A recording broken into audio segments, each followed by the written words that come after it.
terbukti pelanggaran HAM atau tidak ya nanti akan kami putuskan setelah proses pengumpulan keterangan, informasi, data dari berbagai pihak itu kita selesaikan.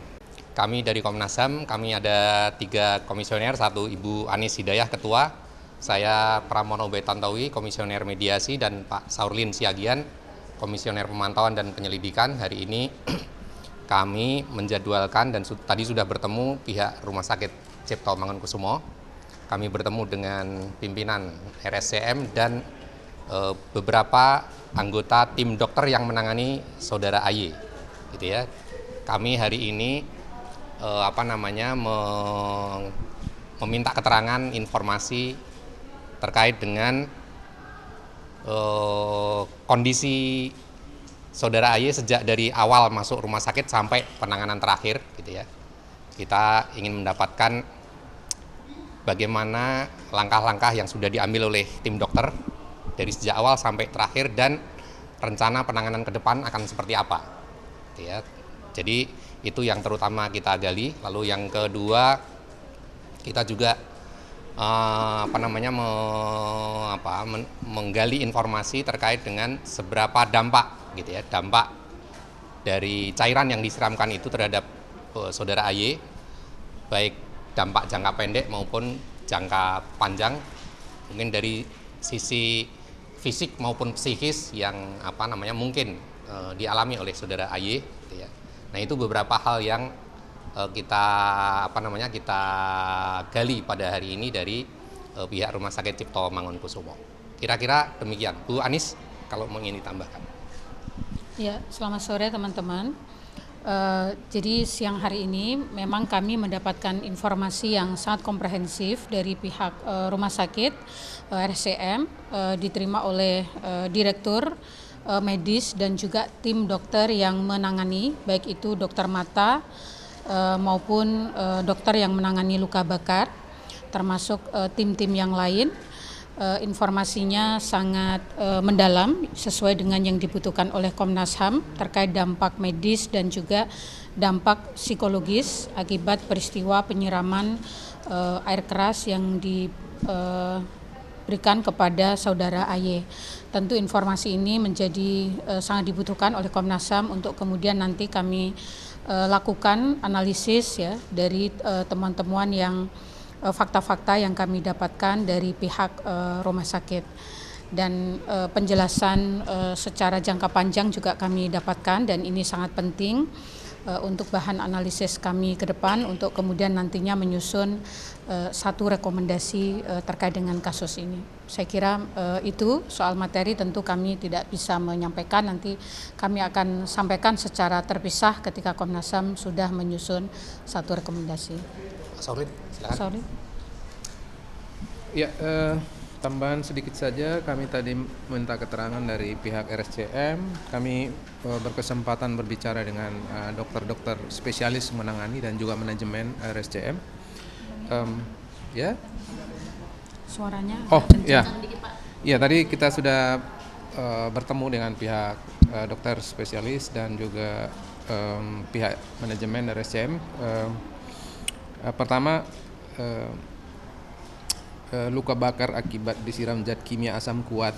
Ya, jadi mungkin ini adalah istilah yang bisa resmi kita pakai bersama-sama untuk publik ya. Selama ini kan banyak istilah lain ya, disiram air keras dan lain-lain, tapi tadi kita ingin konfirmasi zat kimia asam kuat.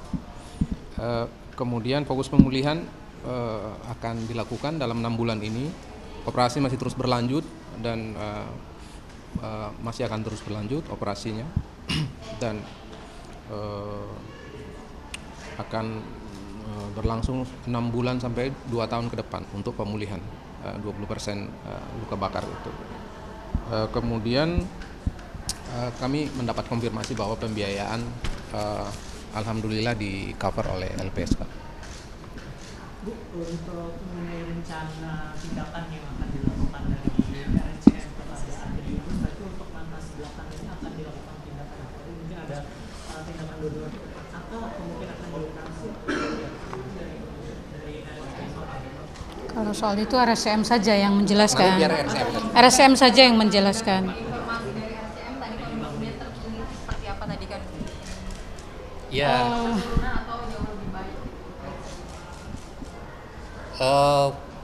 pihak rumah sakit masih menganalisis perkembangan kondisi mata saudara AY.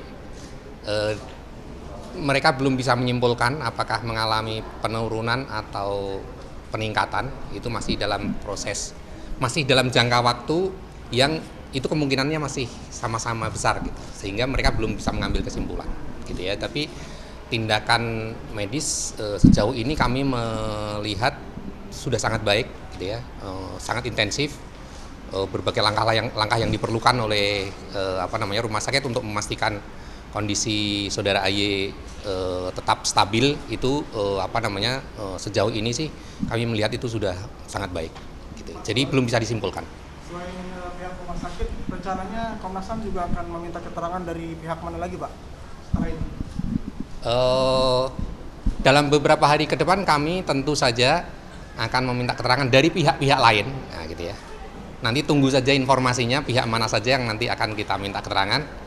Mungkin dalam jangka waktu dekat nanti akan kita informasikan lebih lanjut. Tapi ini hanya satu dari sekian pihak yang akan kita minta informasinya. Tidak akan lama, gitu ya. Dalam beberapa hari ini Komnas HAM akan minta keterangan dan kemungkinan besar nanti akan kita undang ke kantor Komnas HAM. Tapi pihak-pihaknya kami belum bisa menyebutkan. Saya belum bisa menyebutkan, tunggu saja nanti informasinya. Kami pasti akan informasikan ke teman-teman seperti ini. Kalau nanti ada pihak yang kami undang ke Komnas HAM, nanti pasti akan kita informasikan ke teman-teman. Kira-kira begitu ya. Nanti aja dulu. Soal peradilan mana yang lebih baik menangani, tentu saja Komnas HAM belum bisa mengambil kesimpulan. Kami masih dalam tahap pengumpulan keterangan, gitu ya. Dari banyak pihak, kami terus komunikasi dengan teman-teman Kontras, teman-teman kuasa hukum, dengan teman-teman LPSK kita intensif, gitu ya. Nah, nanti pihak-pihak mana lagi yang akan kita minta informasi, kita minta keterangan, itu nanti akan kita informasikan ke teman-teman. Itu pasti. Kira-kira gitu ya. Ya itu sama, itu kesimpulan apakah ini ada terbukti pelanggaran HAM atau tidak ya nanti akan kami putuskan setelah proses pengumpulan keterangan, informasi, data dari berbagai pihak itu kita selesaikan. Pak, terkait pengunduran diri Kabais, Pak, tanggapan dari Komnas HAM? Nanti aja. Wah, itu di luar kewenangan kami untuk mengomentari, mohon maaf. Akan dipanggil juga, Pak, walaupun sudah pimpinan dari para pelaku. Ya, nanti akan kami informasikan ke teman-teman pihak mana lagi yang akan kita minta keterangannya. Pasti. Sejauh ini sudah berapa pihak mana aja yang sudah diminta keterangan? Kita sudah ketemu dengan teman-teman Kontras, bahkan sebelum Lebaran kita sudah ketemu dengan mereka. Kita gali informasi terkait dengan kronologis pertama kali saudara AY datang ke kosan misalnya. Lalu bagaimana proses saudara AY dibawa dari kosan sampai ke rumah sakit misalnya, gitu ya. Lalu apa yang dilakukan oleh teman-teman Kontras untuk mengumpulkan data-data, keterangan-keterangan, menginvestigasi kasus ini pada detik-detik pertama ya setelah peristiwa itu, pada malam itu, hari itu juga kita sudah kumpulkan informasinya, gitu ya. Lalu hari ini kita dengan pihak RSCM dan memang baru diberi kesempatan pada hari ini, sekaligus kita juga bisa melihat time frame yang lebih panjang sehingga kita melihat penanganannya sudah lebih banyak, kira-kira begitu. Dan ke depan kami pastikan masih ada beberapa pihak yang kita minta keterangannya. Sejauh ini Komnas HAM sudah berkomunikasi dengan TNI belum, Pak? Ya nanti dilihat saja. Koordinasi. Nanti koordinasi tetap kita dengan semua pihak kita tetap berkoordinasi, gitu ya. Tapi soal permintaan keterangannya nanti akan kita sampaikan, gitu ya. Kalau koordinasi jelas pasti. Terakhir. Oke ya. Terakhir. Nah, silakan Bu. Nah, kami sebentar ya. Kami akan berkunjung ke korban, tetapi tidak secara langsung, tetapi melalui jendela karena kami menghormati protokol yang ada di RSCM. Tetapi setelah ini kami akan bertemu secara tidak langsung dengan korban untuk memastikan kondisi yang bersangkutan. Itu saja. Terima kasih ya. Ini baru mau ketemu. Siapa yang bilang gitu?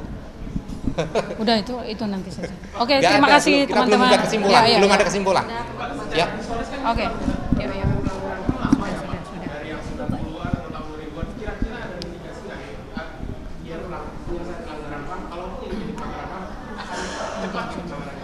Oke, nanti Cukup. kesimpulannya nanti akan kita sampaikan setelah Komnas HAM mengumpulkan keterangan dari banyak pihak dan kami pastikan secepat-cepatnya kita akan keluarkan rekomendasi.